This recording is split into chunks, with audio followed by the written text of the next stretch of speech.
Қайырлы күн, құрметті әріптестер. Менің каналыма қош келдіңіздер.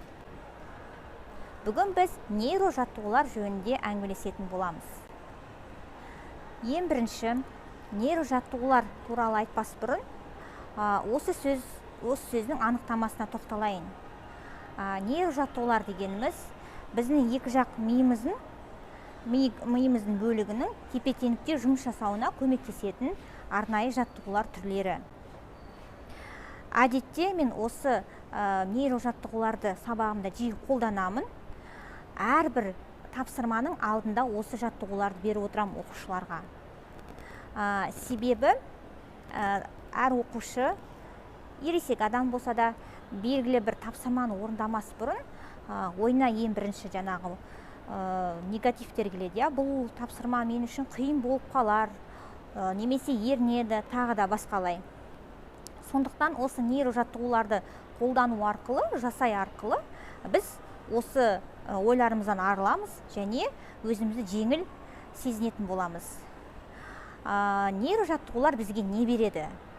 Қандай пайдасы бар екен? Ол біздің оқушылардың болсын, ересек адамдардың болсын, ойлау қабілетін дамытады, шығармашылықты дамытады.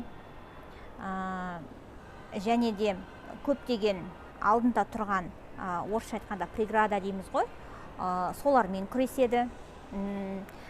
Және де ұсақ ірі моториканы дамытады. Айта берсек, пайдасы өте көп. Практика жүзінде оны көрсеңіздер болады. Осы видеодан кейін мен сіздерге чек-листті қалдырамын. Сол чек-листтен көрулеріңізге болады. Бұл нейрожаттығуларды мен тек қана оқушыларға ғана емес, сонымен қатар ересек адамдарға да қолдануға кеңес беремін. Себебі жалғыз балалар ғана емес, біз ересек адамдар бізде өзіміз шаршап жататын боламыз. Сондықтан әрбір тапсырманың алдында, белгілі бір істің алдында осы нейрожаттығуларды біз орындасақ, бізге осы жаттығудан кейін жеңілдірек болады, энергиямыз да болатын болады. Енді осы нейрожаттығулар көбінесе ми жаттығулар деп аталады. Нейрожаттығулардың сіз үшін пайдасы бар ма? Әрі қарай видеоларда осы жөнінде тоқталып кетсем дұрыс па? Сол жөнінде комментарийге жазып кетсеңіздер. Және де осы нейрожаттығуларды егер пайдаланып жатқан мұғалімдер болса, бөлісіп отыруларыңызға болады. Ал енді нейрожаттығулардың кейбір түрлеріне тоқталайын.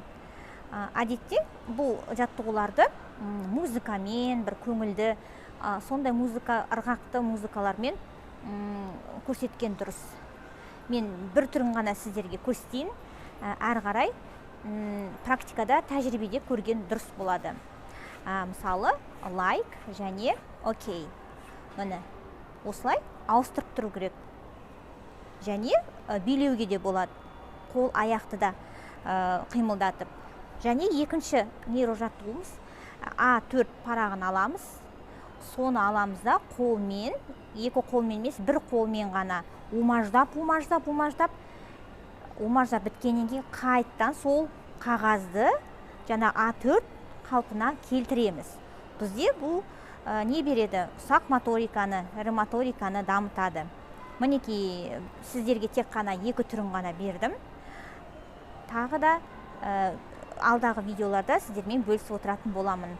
Видео пайдалы болды деген ойдамын. Егер пайдалы болып жатса, басқа әріптестерге таратуларыңызға болады. Істеріңізге береке тіледім. Сау болыңыздар.